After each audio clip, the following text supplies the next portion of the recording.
26 years of CNBC-TV18.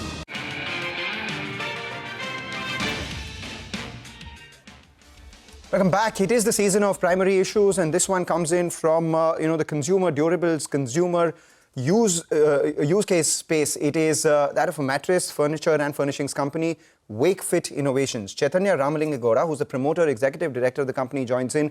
The near 1,300 crore IPO opens today, of which 900 crores is an offer for sale. Around 380 crores is fresh issue. Thanks a lot, Chaitanya, for joining in. You're seeking a market cap of nearly 6,400 crore rupees at the upper end of the issue price, which is pretty much similar to, the market cap of Sheela Foam, which obviously post the Kurlon listing has a market leadership position as well. So the one thing that the street would definitely like to know is a sustainable growth rate for the company. Over the last few years, your revenue has compounded at around 25%. What we want to understand, with the money that you will deploy towards building your company-owned, company-operated stores over the next couple of years and the growth that you will have in alternate channels, etc., will this 25% sort of revenue growth sustain? If yes, if you could break that up into same-store sales growth, if you could break that up into channel-wise growth and perhaps category-wise growth as well. I think you're on mute. Sure. Go ahead, Chaitanya. Firstly, congratulations to you and the whole team for completing 26 years on this day. In terms of what you said about the Wakefit versus the industry, the one thing that I'd like to mention is that Wakefit is different from some of the listed peers, primarily because of the way it's grown up in different categories. For example, we are a multi-category company, which means mattresses is only one part of the overall business. Furniture has already grown to be about 30% of the business. Furnishing and decor is also 10% of the business. The second big differentiator is we are a vertically integrated full stack company, which means from research and development, manufacturing, engineering, supply chain, logistics, your own sales channel and brand, we own everything, which means there's no middlemen, nor are there contractors. So we source everything, manufacture everything, and hence we are a D2C brand. So we completely work with the customers directly. Good, bad feedback we take, we learn, and we iterate. So those are some of the major differentiators. But in terms of growth levers, all three categories are growing very steadily. Mattress is obviously the 11-year-old business, very, very steady, very mature, very profitable. And that is 60% of our overall numbers. Furniture, barely we entered about 3 to 4 years ago. That's already become 30%. Given the smaller base, it's growing way faster. Furnishing and decor also has crossed 100 crore mark. So all three businesses are scaled businesses. But when you put them all under one single umbrella, between our same store sales growth, online growth, we are confident of delivering a sustained number.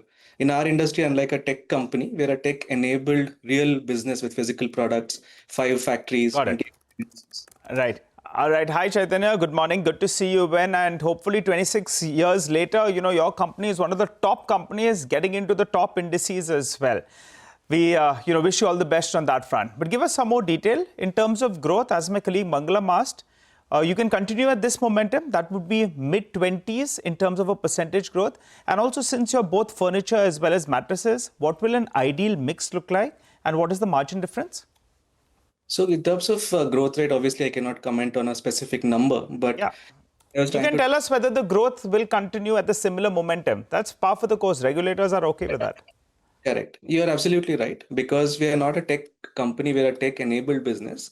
And so many physical moving parts are there. Any improvements that we bring, any growth channels that we bring has a sustained impact for a period of time. It's not a flash in the pan. So when our stores are opening at a pace of about 35 to 40 stores per year in a very sustained manner, that really, really compounds over a period of time because last year's stores become mature this year. Similarly, premiumization. We didn't have premium products 2.5, 3 years ago. Right. Today in stores, nearly 30% of the product sold is premium.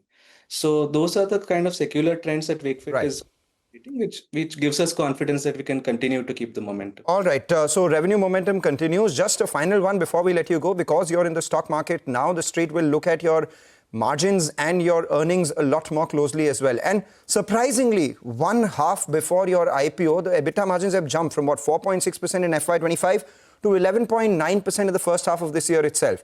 What is a sustainable margin and profitability run rate that we should expect going forward?